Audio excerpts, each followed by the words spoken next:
Hey guys, how's it going? It's Chris here, and I just want to say if you're listening to this on Spotify or if you're watching this video on YouTube, just to let you know, it's on the other platform that you're not on. I have this available as audio only. Hello Snapchat. I have this available as audio only over on my Spotify feed, which is under the Nihility podcast feed. That's where I upload all my solo casts, all of my podcasts with guests and friends and stuff like that, and then where I am currently migrating other older reviews that I have done, and this is the first review I've done in quite a long while, and I did discuss this on a solo cast, saying I wanted to take individual podcast episodes where I wanted to talk about these specific shows and things that I like. I'm going to make a whole episode about them, and I am doing that here, but I'm doing it in the style of my old anime reviews. So if you have seen those over on my YouTube at Linkins Legion or whatever have you, then that's what we're doing here today. So, and again, just going to do some admin real quick before we get into this. I did want to say I am recording all of my books as audiobooks with me reading it, me doing everything. I'm recording and editing one chapter at a time, starting with book 1, working my way through. That is the longest, so it's going to take me a little while. I'm currently 5 chapters in, so I'm doing that right now. I'm going to be doing it for every single book. That's book 1, Transgression, maybe the Origins. I don't quite know because those aren't up to my par of writing. I'm going to be doing Delta to the Damned, book 2, and every book that I think is important enough to do an audio before I will be doing. Those will be going up on the Vengeance Books official Spotify feed and the Vengeance Books official YouTube channel. All the links to everything I mentioned will be down below in the description. Just scroll through, you'll find what you need, and follow me wherever you need to. On that note, today we're talking about Camp Cretaceous, the Netflix series in the Jurassic World franchise. Now, Jurassic World Camp Cretaceous follows a group of 6 teenagers chosen for a once-in-a-lifetime experience at a new adventure camp on the opposite side of Isla Nublar. But when dinosaurs wreak havoc across the island, the campers are stranded. That is the synopsis. And the first season of the series is set during the time frame of the events of 2015's Jurassic World, and the third season is set during the time frame of events happening in the opening scenes of 2018's Jurassic World Fallen Kingdom. This show has 5 seasons total. So for context, again, if you have seen Jurassic Park 1, 2, 3 and Jurassic World 1, 2, and 3, this is canon to those. So some things get a little bit muddled, a little bit confusing at times, but yeah, the first season is set during the when the Indominus Rex escapes, is when the campers get stranded, because they're there for like a whole day camp thing where it's a sleepaway camp, they're all doing their shit, whatever have you, and then the Indominus escapes, the island is evacuated, and they are left on the island. That's the premise of the show. That all takes place within the first 5, I think it's episode 4 where those things kick off. So, and then when we do get into season 3, and by the way, no spoilers, we're not going to be talking about spoilers outside of anything that you would probably see on the first episode. I will touch on certain things, but I will not be spoiling plot. But likely you're watching this because you've already seen it, but still, in case you're trying to find out, do I want to watch this? And this is my recommendation for it. I did want to say, I'm not a huge fan of the Jurassic World movies. Any Jurassic movie that came out after Jurassic Park 1, 2, 3, and Jurassic World. I did kind of enjoy the first Jurassic World, I'm not going to lie. It's not great, it has a lot of issues, and I don't particularly enjoy the cast very much. But the second Jurassic World and then the third Jurassic World, I could not care less. I saw each one of them once, and I kind of wish I never saw them. The only thing that held them up for me is dinosaurs go rawr, wee, fun. That's about it. If I had to rank all the movies, not including the TV series in the mix, the order would go something like Jurassic Park 1, Jurassic World, Jurassic Park 2, Jurassic Park 3, and then the other trash after that, okay? But that list is subject to adjustment, besides Jurassic Park 1 always being top of the hill, number 1 king. I didn't know what to expect when I first loaded up the first episode of Camp Cretaceous on Netflix this past year, but I was pretty certain that I was not going to fall in love with it. I just kind of figured it was going to be a nothing show, whatever. I didn't even think I was going to finish the 5 seasons. I didn't realize it was 5 seasons until I got a few episodes in. I'm like, how long is this show? 5 seasons, holy shit. It's 100 episodes, or it's 60 or 80 episodes or something like that. And the episodes are quick. I think they're 30 minutes long each. I believe so. Maybe they're 40 minutes. They might be 40 minutes each. I don't quite remember. But boy, like I said, I was wrong. I fell in love with the show. So here we go. The show starts off with our main character, Darius, playing a VR dinosaur game. And we're pretty quickly exposed to the traits of our current MC as he's presented to us. Our main character is presented to be Darius. Though that will shift throughout the show, we do kind of have a loose narrative where we kind of break away from Darius's perspective, and we spend time with other characters as our current focus. And even at points we get a dramatic irony where we follow the villains for a short time and we see what's going on with them. So when we rejoin our cast, we have an idea of kind of like what's cooking in the background. But for all intents and purposes, Darius is our main character.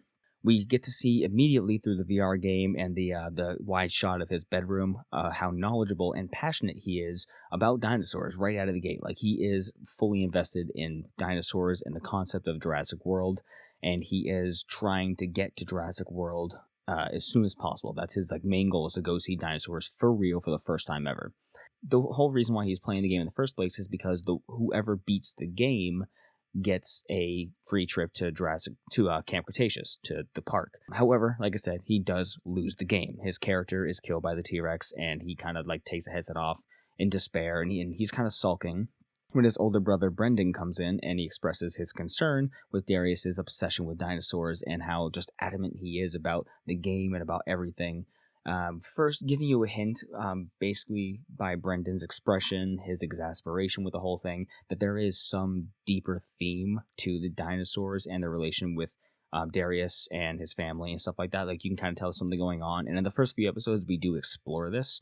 And it's something that I'm going to talk about later. I'm not going to spoil what it is, but I will talk about it. I'll brush up against it. Eventually, he does wake up. Darius goes to bed that night. He wakes up later with an epiphany, and he loads into the game. And he kind of restarts the checkpoint just before the T-Rex kills him.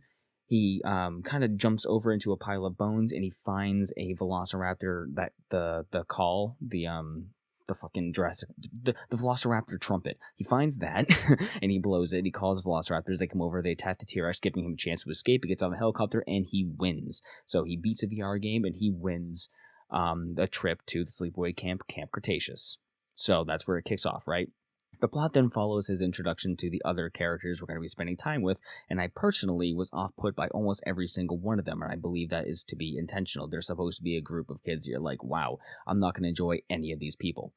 We see Brooklyn, who is a social media influencer with a pastel pink aesthetic and has a snooty attitude to everyone around her. She's nose deep in her phone the whole time. She's posting to her YouTube channel or whatever that her little society of people called Brooklanders, and she's always going on and on about that and bragging about the stuff she's done with and for the channel, yada yada. So she's already insufferable. You have Kenji, who is an arrogant, prideful, kind of goofy dude who's kind of a show-off, trying to act like he's the coolest guy ever, but he's also the scaredy cat of the group. But he's yeah, I got all the hookups. I'm the in and out. I know how to do all the stuff around the park.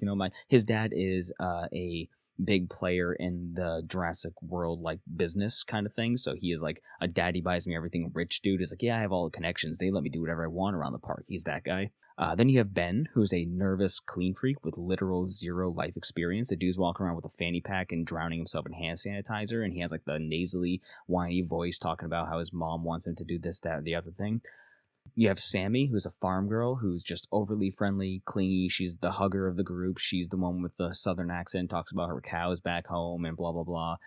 Then you have Yasmina, who's the athletic loner with a prickly disposition, who's artful, quiet to herself, kind of not a dark aesthetic. She's not the goth character or anything, but she's definitely the broody one of the group who just wants to be quiet, have everyone leave her alone and mind her own business.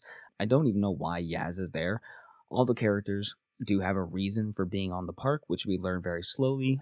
And at the beginning, I thought Yasmina, or Yaz, was going to be my favorite character because I related to her. Obviously, she's quiet, she's artistic, she's brooding, she wants everyone to leave her alone, whatever have you. But surprisingly, she wasn't my favorite character. We will get to that later.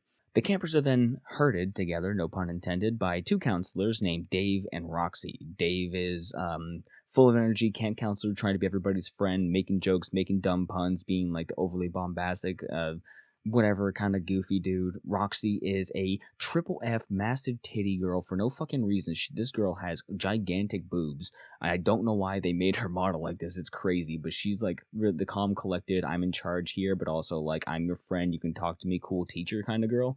They're both pretty chill, though they're not really part of the main cast, as the kids will get stranded without any adult figures, so these are kind of ancillary to the plot right now. They are enjoyable, even though we don't see a whole lot of them once everything kicks off, and they're trying to keep all the wily kids under control. Now that the scene is set and you have an idea of where we are, let's get into the scoring system. If you don't know, I like to score these based on a 10-point system of 10 categories. That way, by the end, we add up all the scores for a blank ranking out of 100 points. Or to simplify it, you take the number and then divide by 10, it's a blank out of 10. So remember, in a category, if something scores a 5 out of 10, a 5 is average. I want to emphasize and stress that a 5 is average. That is a middle point. It is as good as it is bad. So starting off with number 1, the plot and the story. The general plot over the 5 seasons is pretty easy to understand. The beginning, like seasons 1, 2, and 3 are pretty straightforward, pretty understandable. But as seasons 3, midway through 3, 4, and 5 do come around, the complexity of the seasons rises and changes, obviously to keep the interest going and to tie into the Jurassic World franchise. I do love a good survival against the odds story / being stranded story, or like a misfits working together kind of thing. That's what the show is. It presents itself as that. The show has a great system in place of antagonists, meaning while there's always the looming threat of dinosaurs all around them on the island, they also have their own turmoil in their relationships. Obviously, basically each season has their own main antagonist. Like season 1 starts out, the Indominus is the driving antagonist, the driving force, because it causes the shutdown of the park, and it is the reason why they get stranded. So that's they're running for the Indominus at times, whatever. But then also, I do want to say, remember, these kids, they've known each other at this point, like when the plot kicks off, for 2 days. They meet. They sleep for a day or two, and then everything goes wrong. So they barely know each other, and they've already established people that they like, that they don't like. They have friction, they have whatever. They barely know each other. So when things go wrong, kind of stuck with a very dysfunctional group. So watching them struggle with communication, leadership skills, and just general childish sniping, it's interesting. Personally, and without spoilers, like I said, I lost a bit of interest around the 4th and the 5th seasons of the main plot, the driving force, because of some of the stuff that was happening was out of my realm of expectation of what I thought the show was going to be, and also kind of threw me off with technological reasonability. I know that the Jurassic franchise by modern day is a little bit more advanced technology. We got the holograms, we got these cool data pads and all this crazy shit. They brought dinosaurs back, so the technology is a little bit out there. And while it is the show is really grounded, some of the stuff that happens in the later seasons, and again, I'm not going to get into it, is just kind of I could do without this, but I see what they're doing, so it's not losing points. But I was spending more time on Pokemon Go when I was watching it, and some character developmental points did start to repeat a little bit, but overall, that by that point they had meshed. And you're yeah, I kind of know what Darius is going to say. I know how we're going to approach this. We just got to get there. So it had for me personally. However, what was happening in all that and what it was building towards was still incredibly enjoyable because the characters themselves made it worth every minute. Not to mention the implication these things have for the movie franchise. Again, like I said, these are canon to the films. So because of all that, in my opinion, there wasn't a wasted episode, though there were certainly some small not really wasted plot points, but things I could do without. But either way, everything kind of worked towards the point of the show. You think of it like an arrow, everything is on that incline towards the point. Everything is working towards it. So the group held everything together with me with their dynamic, their drama, their immaturity, and their obviously predictable growth. Now, again, keep in mind, these kids are aged from between 12 to 16. So watching them deal with all this stuff is deep in and of itself, and watching them bicker and have issues is yeah, that's realistic. I expect that. I give the overall plot and story an 8 out of 10, starting off strong. Now, number 2, the characters. I know I've already spoken of this a lot already. I've given you guys a good foundation, and I will say that these categories do have overlapping points, but I'm taking each category individually to dive deeper into that specificity. All the characters are introduced to us with many of their own annoyances. We're kind of set to have expectations of these characters. Ben, he never stops complaining. He's always whining. Darius is a humble know-it-all, but in an excited way. He just wants to share how much he knows about the dinosaurs. He's so excited to be able to talk about it and to see the stuff unraveling around him. And he's just a kid who's happy with a passion, but all the other guys are shut up, dino nerd, you're annoying. Brooklyn, like I said, she's a fucking YouTuber. She just never stops filming herself going, "What's good, Brooklanders?" And it's just oh my god, what are you doing? You're the exact person I don't want to be around. And it goes on. Kenji is arrogant and like always acts like the cool guy. Yasmina just minds her own business, and Sammy is overly excited. And it's just these things you're like, God, fucking kids, man. But after the first season, when these kids have time to get to know each other and literally survive an onslaught of trauma and near deaths, those harsh edges we kind of like were introduced to are shaved down quite a bit, and those annoyances kind of become endearing traits. I hate to say it because, like I said, Brooklyn was like the last person I'd ever want to subject myself to in real life. Just an obnoxious, I'm filming myself the center of attention and I got the scoop and I'm doing this and blah, blah, blah, whatever. And it's just that persona, I hate, don't want to be around that, even though like I have my own YouTube persona, but it's not a public thing. So, but she surprisingly turned into my favorite character by the end. Brooklyn turned into my favorite character, except for Bumpy, of course. And you just, with her especially, and with all the characters, but you got to see underneath the surface of how they presented themselves. And as kids, you know, they define themselves by these specific character traits, by the things that they know, by the things that they love, and how they want to be seen. And you get to see underneath that, you get to see how Brooklyn herself was. She was smart, she was clever, and underneath it all, warm-hearted and kind and caring, and just not at all what you expected. And that's how everyone kind of develops. You got to see the gooey bits under the harsh crust. You know what I mean? They all grew exponentially as the show went on, and by the end, you feel like you're friends with them. You believe their friendships. Yeah, of course, struggle, trauma, and survival bonds people together like that, but you believe it, you know? These kids are surviving against dinosaurs and against the elements, you know? It made me particularly yearn for that special friend group of people, of misfits and delinquents that would, you know, have each other's backs as kids. That movie trope, that TV show trope, the odd ones out, the circumstantial friendships, you know, that weird inseparable bundle of people who should by no means get along, but they do, and they make it work, and it's incredible to see. You know, I never had that, and this show made my heart ache for it, but I got to live it through them. So for that alone, for the characters, I give a 9 out of 10. The characters are nearly perfect. The only thing that loses points is some repetitive actions and some stuff that happens later in the season of like certain like betrayal stuff. I'm just like, come on, no, not this. You know better than that. You know, whatever, stuff like that. So, but even still, that only loses 1 point for me. Number 3 is art and animation. Now, this is different than my usual anime reviews because with the anime reviews, I'm judging those based on how clean the art style is, how dynamic the art style is, the fight scenes, the action scenes, when the budget is really getting to show its depth and whatever have you. And this show is obviously not like that. This show is entirely CG rendered. There are character models, and they have built environments, and usually, for me, that's a bit of a turnoff, because I kind of feel like I look at it as almost lazy, even though it obviously isn't, but like, you know, I see anime and hand-drawn stuff and go, yeah, that's the effort, that's the life, that's the individuality, and then the CG is just kind of like, whatever, take it or leave it. And the show doesn't look incredible by any means. I mean, I don't know when it was released. It was released a few years ago, so it's a tiny bit dated, but it's not bad by any means. Like I said, by the time season 5 came around, that was Fallen Kingdom, so it is still pretty recent. But still, given that, the character models are solid. The animation, the motion of them running, their walk cycles, their general interaction with the world and each other, their facial expressions, how the skylines look and stuff, it's detailed, it's realistic, and they move realistically. They move like people do and like kids would. You know, the way when they frantically run from something, you know, when they interact with the dinosaur, when the fear on their face, the emotions, and whatever have you. I'll get into that stuff later, but like, it's good. It's, the detail was put in there, the work was put in, and everything is just varied enough. But it does all kind of meld together because it's CG. Sometimes it can look kind of flat, even though it's 3D. But, you know, it's what you'd expect to see. It's not so realistic, but it's whatever. It's animation. It's a cartoon, you know?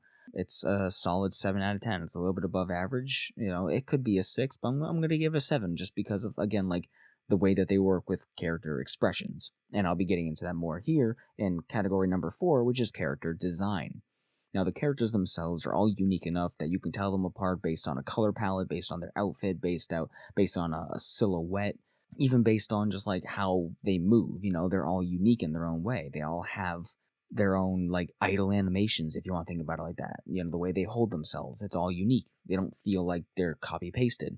I do want to make sure I give the show extra points that it deserves for those details that I've noticed that I've already stated that have carried over in art and animation, but also for additional things in just the character design. Things like, as the show goes on, like Kenji is, I believe, the oldest. He's like 16, 15 or 16. And as the show progresses, when they're stranded on the island and they're away from, modern comforts and utilities, you see that Kenji starts to grow some facial hair. He gets kind of stubbly. He gets like patchy facial hair that grows in, and you don't notice it right away. And there are points in the show where we have like small time jumps and stuff, but like you notice even just between like a 5-episode span of like he's growing facial hair, and he obviously can't shave it or keep it clean. And you don't notice it immediately until you see it first, and you go, "Oh wow." And then you rewatch some episodes, you see, yeah, he has been growing facial hair. That's something that they've done. And then, like, in the later scenes, as I think there's, like, a point where 6 months pass or something like that, like, they survive for 6 months, and you see that Brooklyn, who has pastel pink hair down to her scalp, you see her hair growing out. You've noticed that, like, over episodes in time, 1 centimeter, 2 centimeters, 1 inch, 3 inches, that her brown hair is growing in. And you're like, oh, they did that on purpose. They noticed that, and they did it. They didn't do it just like a stark, oh, all of a sudden she has some brown strands or whatever. No, they slowly grew her hair out, and their hair is longer and more unkempt and whatever have you. And stuff like their clothes being ripped or getting dirty, and they rip in a real way. Like, as the character's running, like, Brooklyn has skinny jeans on, so, like, it rips around her thighs because of all, like, the running, the falling, the stretching of the fabric. Her thighs get, like, rips and cuts in it, and, like, her jacket gets scuffed, or, like, Kenji gets, like, scrapes and dirt or whatever, like, and the characters have rips on the shirts that stay consistent throughout the show. They get a rip, and that rip will stay because it's a new character model, and it's consistent. It's stuff like that, which I personally really appreciate it, because when I notice it, it's like, the subtle details. Like, as a writer and as somebody who loves film and loves stuff like that, it's those subtleties that are so realistic and consistent, and they really immerse me. It's like, yes, somebody thought to do this. You really do see the art, and you get to see that the characters, what they're enduring in surviving, is reflecting in their appearance. And for that, I give it an 8 out of 10. I almost want to give it a 9, but I'm going to keep it solid at an 8 out of 10. Number 5, voice acting. Now, what can I say? If it weren't for voice actors, none of the characters would feel as alive as they do, and none of them would feel as personable, relatable, and realistic as they do. Forgive me for the pronunciations, but I'm going to list off some of the voice actors in case you recognize some of them. Darius is voiced by Paul Michael Williams. Brooklyn is voiced by Jenna Ortega, which that caught me off guard. Sean Giambrone, it's Giambrone. I don't know how to pronounce it. Voices Ben. Kausar Mohammed voices Yasmina. However, voices Yasmina. Sammy is played by Rainy Rodriguez, and Kenji is voiced by Ryan Potter. Now, again, I only recognize Jenna Ortega, which caught me off guard when I realized that that's who was voicing her. Like, I do kind of recognize her, but I don't know Jenna Ortega. I know her from, like, Wednesday and just seeing her on TikTok and stuff, but I don't know anything else really about her. I've never even seen Wednesday, but, like, her name became household because of that. Now, the thing I want to say is that, like, this show has its fair share of, like, screams of terror, heartfelt emotion, full-on sobbing, tender, quiet moments, personable, standard, casual banter, like things that are very human and that we all experience and hear and do. And all the voice cast just absolutely fucking killed it. Like, when a character was crying, I was crying because it was portrayed in such a good way. It was portrayed so professionally and so well done that it was just like, it's encapsulating. When the characters are yelling because they're afraid, when the characters are screaming desperately for their companion to look for them in the forest and make sure that they're alive, that they're okay, like, you feel it because the voice actors are giving it their all. They do such a good job. And they all have their own personal inflections that stay consistent and real. It feels real. I'm just going to keep it pretty straightforward and give voice acting a 9 out of 10. Number 6, the soundtrack. Now, the show doesn't have a particular theme song, like how I would normally rate these with anime. I normally go through the anime opening, the background music, the closer, whatever have you. The show doesn't have a particular opening AMV style or anything like that, but it is a sequence. It's a short sequence that's like 20, 30 seconds long, something like that, and it is enthralling. Every episode starts the same throughout the whole 5 seasons. That's the same exact intro, and it never gets old. It starts with a low somber building horns in the background as like the Universal logo comes into view. We get some studio logos. We kind of get like the forest view as like the horns are building. There's a slow stomping in the background of what you know to be a T-Rex.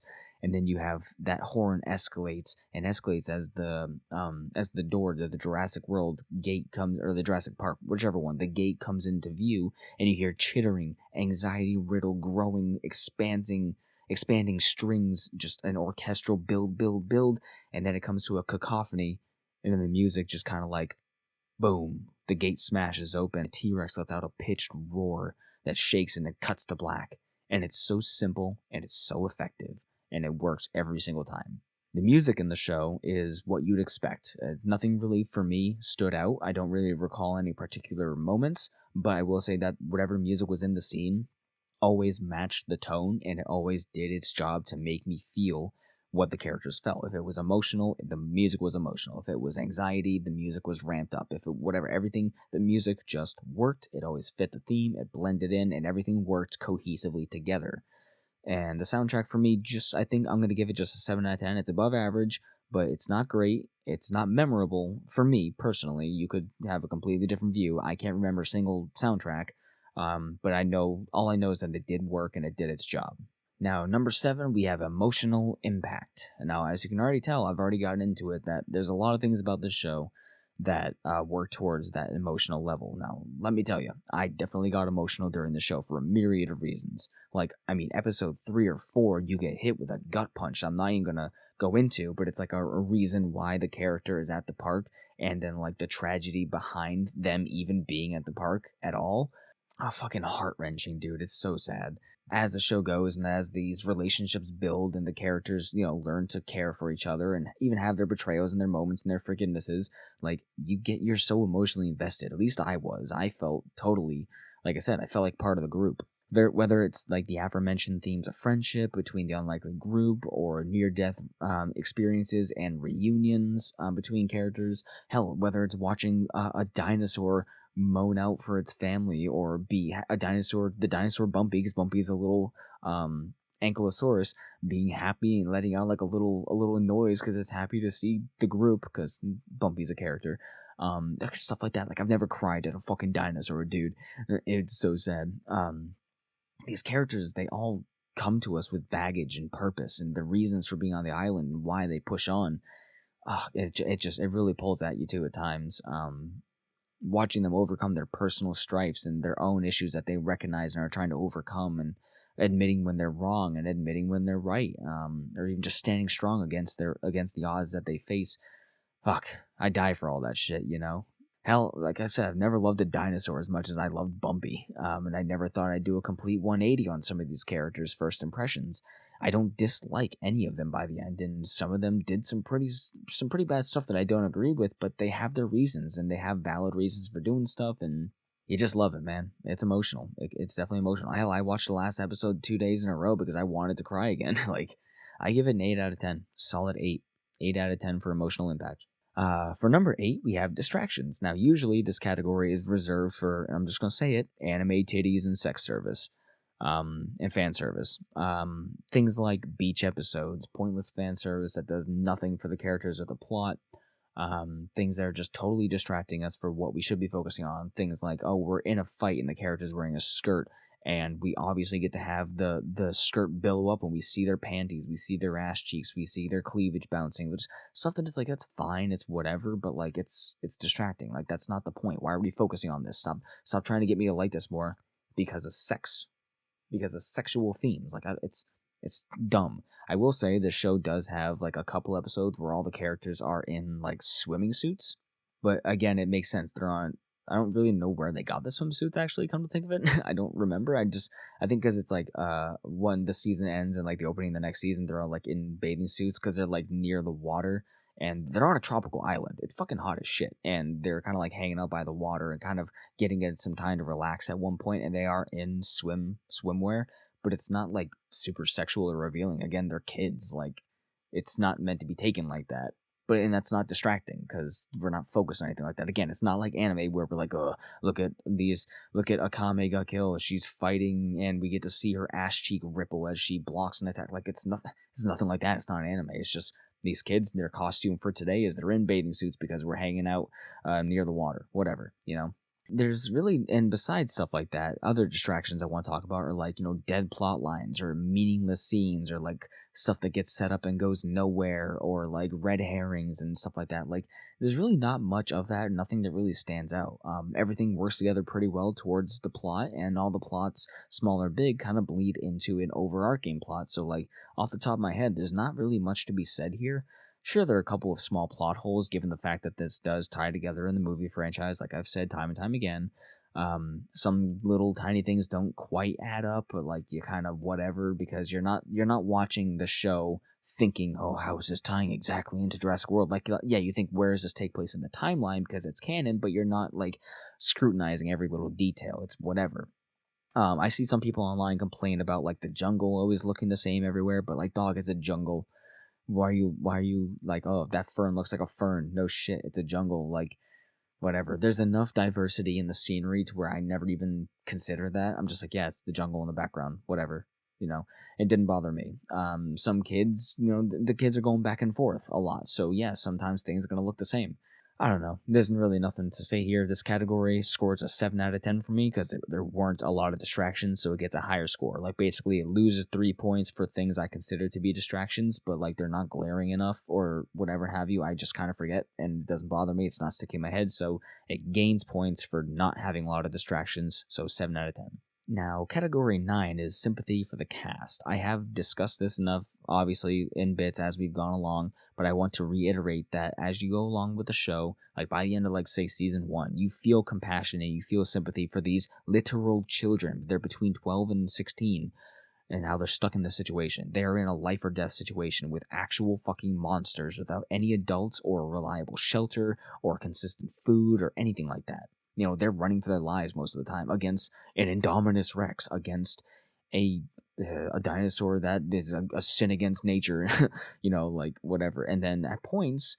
I'm not going to get into that right now, but like as the plot thickens, you do get that nagging sense that they're in no danger, because they survive everything. There's always like, oh, the dinosaur took a bite at them, but it's always just nearly missing them. Or like as the dinosaur's about to bite them, the dinosaur trips and falls, or they turn hard to the left so it slips. The dinosaur can't keep up because it doesn't maneuver that well or whatever. You always know that the main cast is going to be okay, that they're not going to get ripped to shreds. But it's always that maybe what if somebody gets injured? What if you're not worried about like what if they die? It's how is this going to affect their relationship? Are they going to get separated? How is this hindering what they're trying to do currently to escape or establish communication with the outside world? They're separated from what they consider to be home base. How are they going to get back? And it's those things that you're worried about for the characters. Not are they going to die? It's are they going to get hurt, and are they going to get separated? Are they going to be able to work together and do this? Is their plot, is their mission, current goal going to fail, and how is that going to affect them, And aside from the island, we learn a lot about where our cast comes from. Like I said, how their backstories embolden our care for them, and you sympathize with their reasons for being there and what they're missing back at home. What they left, or what they left behind, and what they're losing within each other as their relationships fall apart and come back and ebb and flow and whatever have you. There's a lot of emotional work at play, and you really do feel for them, and it works, and I'm going to give it a 7 out of 10. It only loses a couple points because some things are like, oh, I don't believe the character would do that, but for the sake of plot, this is what we're doing. Like, this character's overreacting, but again, you have to think they are just kids, so it's like, it's however you want to view it. Okay, number 10, we are at a personal plus or minus. Now, this is where I give the show points or I take away points based on a one or two or a couple specific things that stuck out to me to where I want to either praise it or knock it off. So I'm going to say it, this show just remains neutral for me, okay? It's right in the middle. It loses as many points as it gains personally, aside from the things I've mentioned. Now, while it had many, many things I would give it extra points for, it also loses points for some grievances that I just can't ignore, some things that stick out to me, okay? So for example, how it sets up some of the antagonists and what that implies retrospectively with my own knowledge of the franchise as a whole, because I did watch this show after having seen every single Jurassic movie. So I did have it in my head of how does this work out, whatever. It doesn't ultimately matter, but there are certain things with certain characters that stick out to me where it's like, okay, like I'm not gonna give some names, it could be kind of vague, you can probably figure it out, but like some character who gets a redemption arc in later movies is in the show as an antagonist, and you're like, this character is just so profoundly evil and does such heinous, horrible things that like how could we possibly look at this character through a different lens and forgive them and whatever have you. And not even just that, but there are some like smaller antagonist characters we do get to see as we go along, other human characters that are on the island or that come to the island. And some of these characters are so unforgivably evil, not just with what they do to the dinosaurs. So like, no big spoilers on what happens, but there's like a poacher plot line. Okay.